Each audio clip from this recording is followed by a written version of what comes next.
ఈరోజు పైన పడిన వర్షంతో ఇంకా బుడమేరు బ్రీచెస్ ని క్లోజ్ చేయలేకపోయారు.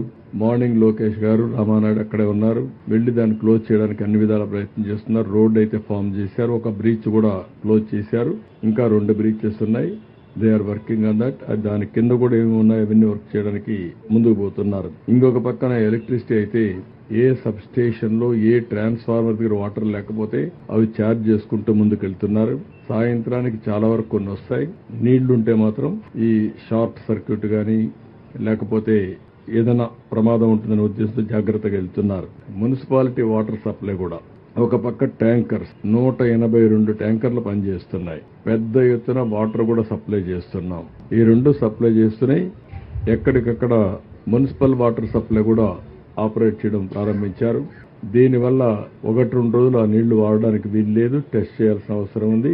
క్వాలిటీ మీద బురద ఉంటుంది, ఇలాంటివన్నీ ఉంటాయి కాబట్టి అవన్నీ సప్లై ఒక టెస్టింగ్ అయిన తర్వాతనే ఎప్పుడు వాడాలి కూడా చెప్తారు. కానీ స్నానానికి ఇటుకు వాడుకోవడానికి అవకాశం ఉంటుంది. ఇంకొక పక్కన 62 మెడికల్ క్యాంపులు కూడా పెట్టాం. ఈ మెడికల్ క్యాంపులు కూడా పెట్టి అక్కడికక్కడే వాళ్ళకి కావాల్సిన కూడా ఇస్తున్నాం. ఇప్పటికే ఒక 50 దాకా ఫైర్ ఇంజిన్స్ వచ్చాయి. ఏవైతే ఇండ్లన్నీ కూడా క్లీన్ చేయడం పని ప్రారంభించారు. 2050 ఇంకొక 40-50 వస్తాయి. ఒక 100 పైన ఫైర్ ఇంజిన్స్ వచ్చి ఎక్కడికక్కడ ఈ బురద గాని ఇన్సైడ్ హౌస్ అన్ని కూడా క్లీన్ చేసే బాధ్యత ఫైర్ ఇంజిన్స్ అన్నిటికీ అప్పచెప్పాం. ఆ పని కూడా చేస్తున్నారు.